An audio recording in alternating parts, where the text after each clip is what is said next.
하나님 말씀 보시겠습니다. 요한복음 1장입니다. 35절에서 42절입니다.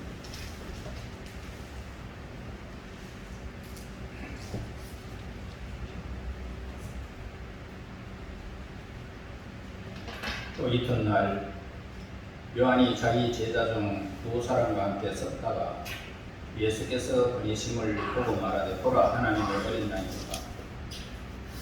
두 제자가 그의 말을 듣고 예수를 따르거늘 예수께서 돌이켜 그 따르는 것을 보시고 물어 이르시되 무엇을 구하느냐 이르되 랍비여 어디 계시오니이까 하니 랍비는 번역하면 선생이라. 예수께서 이르시되 와서 보라. 그러므로 그들이 가서 계신 데를 보고 그날 함께 거하니 때가 10시쯤 되었더라. 요한의 말을 듣고 예수를 따르는 두 사람 중에 하나는 시몬 베드로의 형제 안드레라. 그가 먼저 자기 형제 시몬을 찾아 말하되 우리가 메시아를 만났다 하고, 메시아는 번역하면 그리스도라. 데리고 예수께로 오니 예수께서 보시고 이르시되 네가 요한의 아들 시몬이니 장차 게바라 하리라 하시니라. 게바는 번역하면 베드로라. 아멘. 오늘도 좋은 날 만나서 반갑습니다. 예수님의 공생애는 요단강에서 세례 요한을 찾아가서 세례를 받으시는 것으로 시작됨을 보게 됩니다. 예수님이 인간에게 세례를 받으신 것은 자신의 죄 때문이 아니라 모든 인류의 죄를 해결하기 위해서 그렇게 세례를 받으신 것입니다. 예수님이 세례를 받으시자마자 하늘이 열리고 하나님의 성령이 비둘기같이 예수님께 임하시고 하늘에서 음성이 이렇게 들립니다. 하늘로부터 소리가 있어 말씀하시되 이는 내 사랑하는 아들이요 내 기뻐하는 자라 하시니라. 하나님의 음성이 들려오는 모습을 보게 됩니다. 그래서 오늘 여기서 하늘에서 음성이 들린 것은 예수님이 자신의 죄가 아니라 인류의 죄를 용서하시기 위해서 세례를 받으신 것을 의미하는 구원의 상징적인 모습을 우리에게 가르쳐주고 있습니다. 자, 세례를 받으신 예수님이 다음으로 하시는 일이 있다면 바로 제자들을 택하시는 것이었습니다. 예수님의 택하신 12 제자 중에 먼저 두 사람에 대해서 우리가 알아보고자 합니다. 우리는 예수님의 승리를 통해서 사역보다 사람을 더 중히 여기신 사실을 우리가 성경을 통해서 알 수 있습니다. 많은 사람들이 일을 최우선적으로 생각하고 있습니다. 사업가들은 열심히 일하고 성공을 거두어 자신의 이 원하는 대로 모든 것을 잘 진행하는 것이 사업가들의 생각이고 그들의 바람입니다. 하지만 얼마 못 가서 사람을 키우지 않아서 어려움에 빠지는 것은 사람을 키우지 못하면 바로 그 사업이 망하게 된다는 것입니다. 할 일은 많은데 그 일을 감당할 만한 사람이 없다라고 한다면 오늘 그 사업은 미래를 예측할 수가 없는 것입니다. 또한 믿었던 사람이 회사의 기밀을 빼내가지고 다른 경쟁 업체에 세우는 일을 경험할 때도 있다는 것을 보게 됩니다. 그런데 그런 뼈아픈 교훈을 겪으면서도 우리는 계속 사람보다 일을 우선시하는 경향이 사람들에 있다는 것입니다. 그러므로 오늘 무엇보다도 경영하는 사람은 사람이 중요하다. 일보다는 사람이 중요하다는 사실을 우리는 알 수가 있습니다. 예수님의 이 공생의 3년을 대부분 사람을 훈련시키고 키우는데 일이었다는 사실을 보게 되는데요. 우리는 예수님을 통해서 사람을 선택하고 키우는 원리를 발견할 수가 있는 것입니다. 무슨 일을 하든지 결국은 사람을 키우는 것이 중요한 것입니다. 그래야 자신이 하던 과업과 사업과 학문과 연구 등이 사후에도 후계자들을 통해서 그 사업이 지속될 것이기 때문입니다. 그래서 하나님의 사역도 예수님이 12 제자를 부르시고 훈련시키는 데서 시작하는 것을 보게 됩니다. 예수님께서 선택받은 그런 제자들은 부족하고 모두가 연약하고 세상에서 멸시받는 사람들이었습니다. 그들이 이렇게 저지르는 우매한 행동과 실수는 예수님이 십자가에 못 박혀 돌아가실 때까지 계속적으로 지속되어진 것을 보게 됩니다. 여기서 예수님의 제자 선택에 원리가 있는 것을 보게 되는데요. 한마디로 소수정의 원칙이라는 것입니다. 소수정의 원칙. 자, 예수님은 한꺼번에 여러 사람을 제자로 부르시는 것이 아니라 한 사람씩 제자를 불러서 제자로 삼는 것을 보게 됩니다. 대개 사람들은 양과 수에 상당히 민감하고 있습니다. 그래서 많은 사람을 불러놓고 일을 크게 벌려야 성공했다라고 생각하는 사람들이 많습니다. 가시적인 성과가 금방 눈에 들어오지 않으면 잘못된 것으로 판단하기 쉽습니다. 아파트 평수가 커야 하고 월급도 많이 받아야 하고 높은 자리에 올라가야 하는 것도 그 때문입니다. 그러나 우리 예수님을 통해서 일보다 이렇게 사람이 중요하고 양보다 질이 중요하다는 것을 배우게 되어집니다. 여러분, 교회의 부흥과 성장의 원리도 마찬가지다 할 수 있습니다. 교회는요, 한 사람씩 예수님의 제자로 부르심을 받고 훈련을 거쳐야 사명을 완수할 수가 있는 것입니다. 여러분, 우리는 누가 누구를 만나든지 교회의 본질은 변하지 않아야 된다는 것을 여러분 아셔야 합니다. 그래서 예수님이 12 제자를 부르셔서 작은 공동체를 만드셨듯이 교회 안에 소그룹을 갖는 긴밀한 관계와 교제 등이 있어야 된다는 것입니다. 거기에 성령의 역사가 있고 치유가 있고 회복이 있다는 것입니다. 여러분, 이것이 하나님과 우리와의 관계요 교회의 본질임을 알 수 있습니다. 만약 이런 것을 잃어버리면 교회는요 극장이나 공연장 같은 그것이 되고 말 것입니다. 그러면 교회는 하나님의 기도하는 집으로서의 역할을 제대로 감당하지 못하게 될 것입니다. 예수님은요 제자들을 선택하실 때에 한 영혼이라도 더 만지고 돌보며 기도할 수 있는 사람, 그런 사람을 부르는 모습을 보게 됩니다. 그러므로 교회는요 제자 양육의 중요성을 강조한다는 것입니다. 한 사람 한 사람이 제자가 되어야 되고, 그리고 그 사람이 또 나아가서 제자를 삼아야 한다는 것입니다. 예수님의 제자 선발의 이 원리는 바로 이러한 원리였던 것입니다. 저 개인적으로 만나서 소수의 정의 요원을 선발하는 그런 원리였던 것입니다. 이러한 하나님의 사람이 없다면 아무리 큰 교회라도 그냥 집단일 뿐이라는 것을 보게 됩니다. 예수님의 이 12 제자 중에 가장 먼저 선택받은 사람이 누구냐? 바로 안드레였습니다. 그래서 그가 예수님의 택하심을 받은 것은 매우 흥미롭고 재미있는 모습을 보게 되는데요. 35절에서 38절 보세요. 또 이튿날 요한이 자기 제자 중 2 사람과 함께 섰다가 예수께서 그니심을 보고 말하되 보라, 하나님의 어린 양이로다. 2 제자가 그의 말을 듣고 예수를 따르거늘 예수께서 돌이켜 따르는 것을 보시고 물어 이르시되 무엇을 구하느냐 이르되 랍비여 어디 계시오니까 하니, 랍비는 번역하면 선생이라. 자, 여기서 예수님의 첫 번째 제자는 놀랍게도 세례 요한의 제자였던 안드레였다는 것입니다. 여기서 안드레의 경우를 보면은 아무나 예수님의 제자가 될 수 있는 것이 아니라 훈련되고 준비된 사람만이 이렇게 선발된다는 것을 알 수가 있는 것입니다. 세례 요한의 제자들이 예수님의 제자가 될 수 있었던 이유는 2가지였습니다. 하나는 뭐냐면 그들은 이제 세례 요한을 따랐기 때문이었던 거죠. 그래, 하나님의 말씀을 따라서 회개하라 천국에 가까웠다는 세례 요한, 하나님의 사람을 따랐다는 것입니다. 그래서 세례 요한의 관심은 뭡니까? 세례 요한의 관심은 오직 예수님의 길을 예비하는 예수님밖에 아니었던 것입니다. 그래서 그는 예수님이 지나가시는 것을 보면서 세상 죄를 지고 가는 하나님의 어린 양이다 라고 외치는 모습을 보게 되어집니다.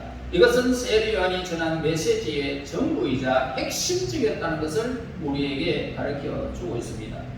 그는 예수님의 하나님의 어린 양 위에서 태어나 살다가 젊은 나이에 감옥에서 죽음을 당하게 되는 것을 보게 됩니다.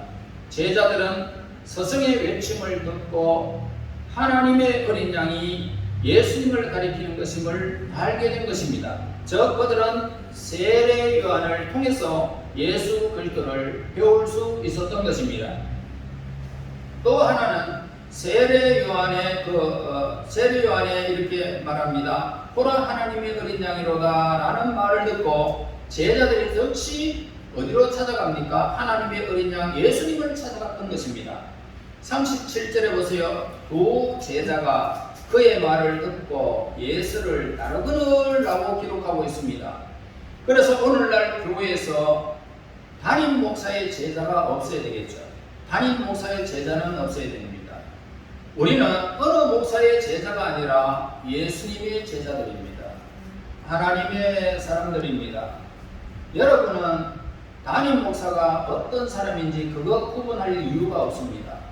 하나님의 말씀만 전하면 그냥 되는 것이고, 여러분은 예수님의 제자임을 우리에게 성경은 말씀하고 있습니다. 그래서 세례 요한의 제자들은 스승의 말을 듣고 즉시 누구를 따릅니까? 예수님을 따르는 모습을 보게 되죠. 이것이 우리가 예수님을 따르는 길이 되는 것입니다. 세례 요한이 제자들이 스승을 떠나서 예수님께로 간 것을 보게 되면 그들이 훈련을 참 잘 받았다라고 하는 것을 알 수가 있는 것입니다. 자, 예수님은 찾아온 세례 요한의 제자들을 보면서 뭐라고 말합니까? 그러면서 너희들이 무엇을 원하느냐라고 그렇게 물으십니다.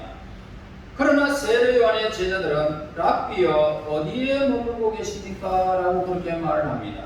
여기서 재미있는 것은 뭡니까? 예수님이 누구를 찾느냐고 묻지 않으시고 무엇을 원하느냐라고 그렇게 물으셨다는 점을 보게 됩니다. 또한 이 세례 요한의 제자들은 당신은 누구십니까? 라고 묻지 아니하고 머물러 계시는 곳이 도대체 어디십니까? 이렇게 묻고 있습니다. 자, 그들이 알고 싶었던 것은 뭡니까? 예수님이 어디에 거처하고 있느냐? 이것을 물었던 것입니다. 그때 예수님께서 39절에서 말씀합니다. 예수께서 이르시되 와서 보라. 그러므로 그들이 가서 계신 데를 보고 그날 함께 가니 때가 10시쯤 되었더라. 마태복음 8장 20절에는 이렇게 말합니다. 여우도 뿔이 있고 공중의 새도 거처가 있으되 인자는 머리 둘 것이 없다 하시니라 라고 하셨습니다. 자, 이렇게 기록한 것으로 보아서 예수님이 거하시는 곳은 분명히 편하지도 화려하지도 않는 참 불편한 것임을 우리에게 가르쳐주고 있습니다. 그런데 누추한 것으로 사람을 초대한다는 것은 결코 쉬운 일은 아닐 것입니다. 세례 요한의 제자들은 예수님이 사시는 것을 보고 난 후에 적잖은 충격을 받았을 것입니다. 그리고 즉시로 예수님의 제자가 되겠다라고 결심해버립니다.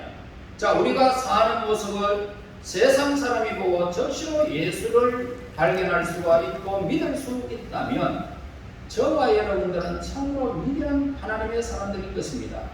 여러분, 교회의 진정한 모습은 뭡니까? 교파나 건물이 아닙니다. 교인의 수가 아닙니다.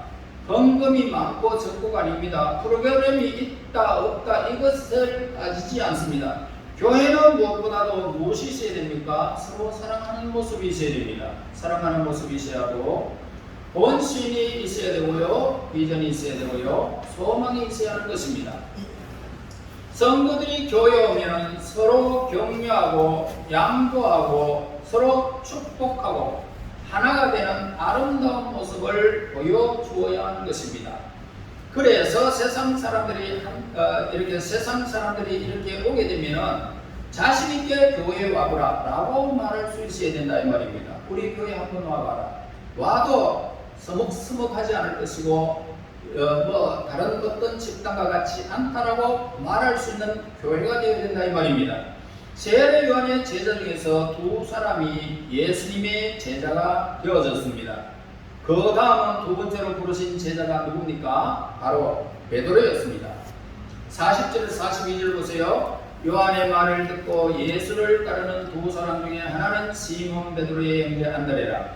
그가 먼저 자기 형제 시몬을 찾아 말하되 우리가 메시아를 만났다 하고 메시아를 번역하면 그리스도라. 데리고 예수께로 오니 예수께서 보시고 이르시되 네가 요한의 아들 시몬이니 장차 게바라 하리라 하시니라. 게바는 번역하면 베드로라. 그래서 이 세례 요한의 말을 듣고 예수님을 쫓는 두 사람 중에 한 사람이 안드레라고 앞서 이야기를 했습니다. 그에게 형제가 있었는데 바로 그 유명한 시몬 베드로였던 것입니다. 자, 안드레는 예수님이 사시는 것을 보고 너무나 감동을 했다는 것입니다. 그리고 가장 먼저 자신의 형제 베드로를 찾아가서 메시아를 만났다라고 소개를 한 것을 보게 됩니다.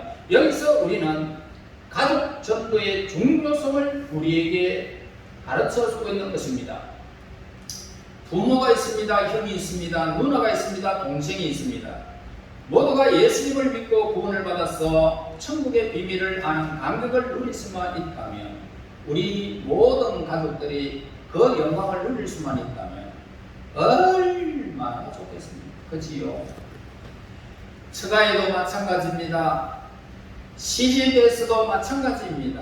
우리가 가는 곳이라면 어느 곳에서든지 복음이 전달되어야 하고 예수님께로 인도하는 안드레와 같은 제자가 되어야 됨을 우리에게 가르쳐주고 있습니다. 시편 133편 1절에 보면 보라 형제가 연합하여 동감이 어찌 그리 선하고 아름다운고 라고 했습니다. 여러분, 온 가족과 친지들이 이웃들이 예수님을 믿게 되면 여러분 주위는 천국으로 변하고 아름다운 사회로 변하는 것입니다. 사도행전 16장 31절에 주 예수를 믿으라 그리하면 너와 네 집이 구원을 얻으리라 라고 하시면서 그 가정 구원이 우리에게 이루어짐을 우리에게 가르쳐주고 있습니다. 이렇게 여러분의 가정이, 친지 그리고 이웃들이 이 복음이 모두에게 전달되어 예수님 안에서 천국을 이루어가는 아름다운 가문이 되어주시고 아름다운 이웃이 되시기를 예수님 이름으로 축원합니다. 여러분, 우리가 알 수 있는 것은 뭡니까? 알 수 있는 사실은 안드레가 베드로에게 전도했다는 사실을 우리는 알 수가 있습니다. 그런데 동생보다 형이 큰 인물이 되었다는 점을 우리는 본문에서, 아니 성경에서 보게 되어집니다. 안드레보다는 시몬 베드로가 훨씬 더 큰 인물이 됐죠. 그래서 우리는 자신의 이 그릇이 크지 않다고 고민할 필요는 전혀 없다 이 말입니다. 그릇이 작다면 외부에서 큰 그릇을 영입해 오게 되고 빌려오면 되는 것입니다. 그러므로 우리가 안드레는 자신이 데려온 형제 베드로를 질투하지 않고 서로가 서로를 섬기는 그런 자리에 이르면서 이렇게 형제를 도우는 모습, 예수님을 따르는 모습을 보게 됩니다. 여러분, 형제 사이의 최대 문제는 뭘까요? 시기와 질투와 경쟁심입니다. 세상에서 피를 나눈 형제끼리 서로 경쟁하고 원수가 되는 경우를 우리는 자주 보게 되어집니다. 형이 동생을 밀어두고 동생은 형을 존경하는 관계가 되면 얼마나 아름답고 좋은 관계가 될 터이다 말입니다. 여러분, 안드레에게 이끌려 예수님께로 온 이 베드로는 아무 말도 하지 않았습니다. 오히려 예수님이 베드로에게 너는 요한의 아들 시몬이구나, 이제 너는 게바라고 불릴 것이다 라고 그렇게 베드로에게 말씀하셨습니다. 그래서 이 안드레는 세례 요한의 제자로서 잘 훈련된 그런 사람이었지만 베드로는요 전혀 달랐던 사람입니다. 여기서 우리는 하나님이 다양한 배경을 가진 사람을 선택한다라는 사실을 알 수가 있습니다.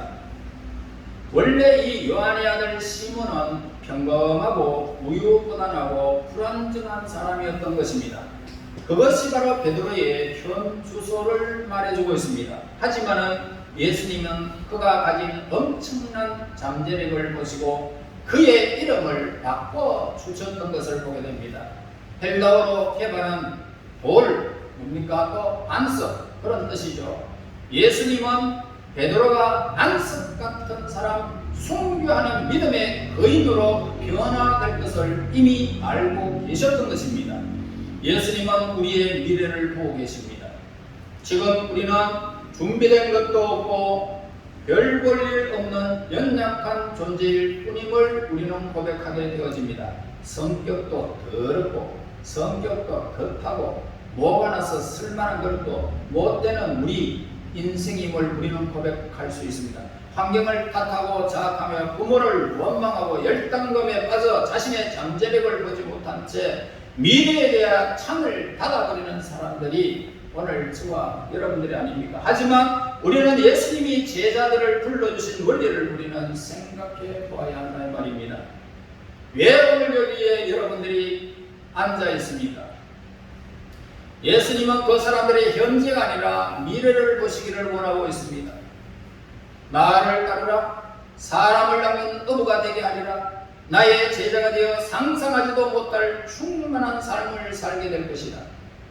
민족을 변화시키는 축복의 삶을 살게 될 것이다 라고 말씀하고 계시는 것을 보게 되어집니다. 여러분, 우리는 자신을 거두지 말고 스스로 가치 있는 사람입니다 라고 생각해야 할 것입니다. 나는 가치 있는 사람이다. 나는 가치 있는 사람이다. 하나님이 쓰시면 가치 있는 것입니다. 왜냐하면 우리를 부르신 예수님은 천지의 주제이시기 때문입니다. 여러분, 스스로 포기하거나 자신을 죽여서는 안 된다는 것입니다. 우리는 얼마든지 나이와 상관없이 남녀 구별 없이 노소 필요 없이 오늘 여러분들의 모든 삶은 하나님께 맡기는 순간, 하나님이 여러분들을 들어서는 순간 개화가 되는 것입니다. 반석이 되는 것입니다. 예수님은 흔들리는 갈대와 같은 시몬이 반석이 되어 그 이름 위에 교회를 세울 것이다 라고 말씀하셨습니다. 믿음은 무엇입니까? 나이가 전혀 문제가 되지 않는다는 것입니다. 믿음이라는 것은 나이가 문제가 되지 않습니다. 아브라함 보세요. 75세에 하나님의 부르심을 받게 됩니다. 그러면서 믿음 생활을 시작하게 되죠. 본토 친척 아비 집을 떠나라 라고 했을 때 하나님의 그 명령 앞에 아무것도 바라는 것이 없이 하나님의 말씀을 따라 그의 발걸음을 옮겨버리는 것을 보게 되어집니다. 이것이 믿음입니다. 그는 하나님을 기쁘시게 하는 믿음의 사람이었음을 우리에게 가르쳐 주고 있습니다. 믿음은 뭡니까? 건강도 문제되지 않습니다. 믿음을 가지고 있다면 건강은 문제가 되지 않습니다.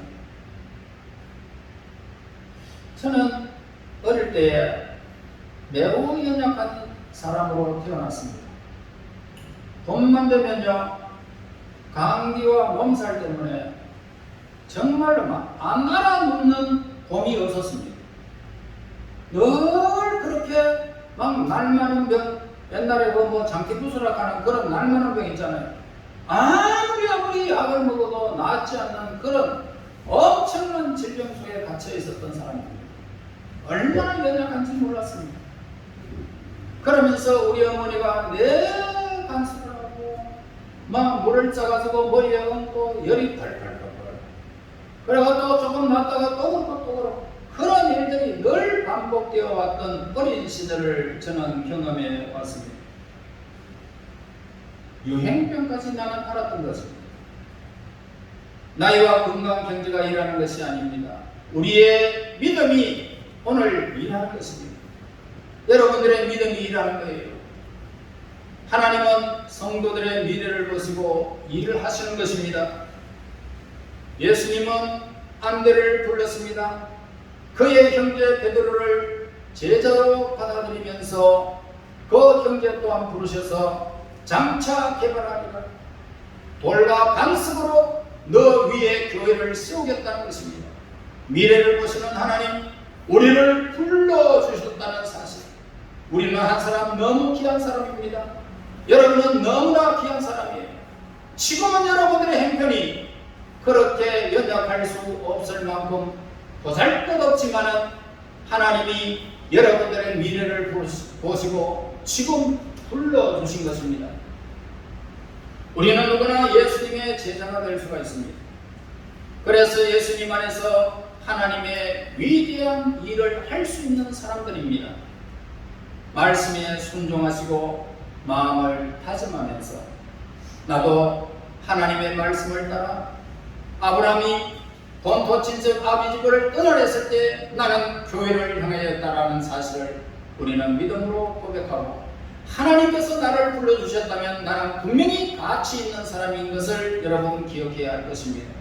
그러면서 우리는 앞날의 일들을 바라보며 미래를 보시고 우리를 불러주신 하나님 앞에 감사하며 기도해야 할 것입니다. 만일 우리가 진정으로 예수님의 제자가 되기를 원한다면 자신도 모르는 사이에 인생관과 가치관과 세계관이 이렇게 변하여 새로운 시각을 가지게 될 것입니다. 하나님의 시각을 가지면 이 세상에 어떤 일이 있어도 우리는 무너지지 않을 것이고, 여러분의 삶을 세워가는 그 하나님의 말씀 위에 굳게 서서 여러분들을 통하여 하나님의 교회를 세워가게 될 것입니다. 여러분 한 사람 한 사람 예수님의 부르심을 받은 중요한 사람임을 우리는 인식하시고 새로운 시각을 가지시고 내일을 여는 미래의 주인공들이 되시기를 예수님 이름으로 축원합니다. 하나님 은혜 감사하고 영광을 돌립니다. 오늘도 우리를 사랑하사 우리 하나님 한 사람 한 사람 귀중함을 깨닫고 불러주신 하나님께 영광을 돌립니다. 지금은 미약하고 연약할지라도 미래를 보시고 베드로를 보시며 안드레를 불러주신 하나님, 오늘 우리에게 불러주신 하나님의 목적과 계획이 있음을 믿습니다.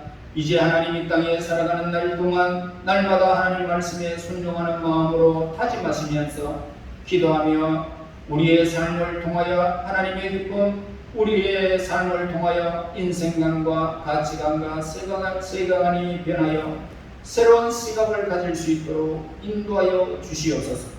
예수님 이름으로 기도하옵나이다. 아멘.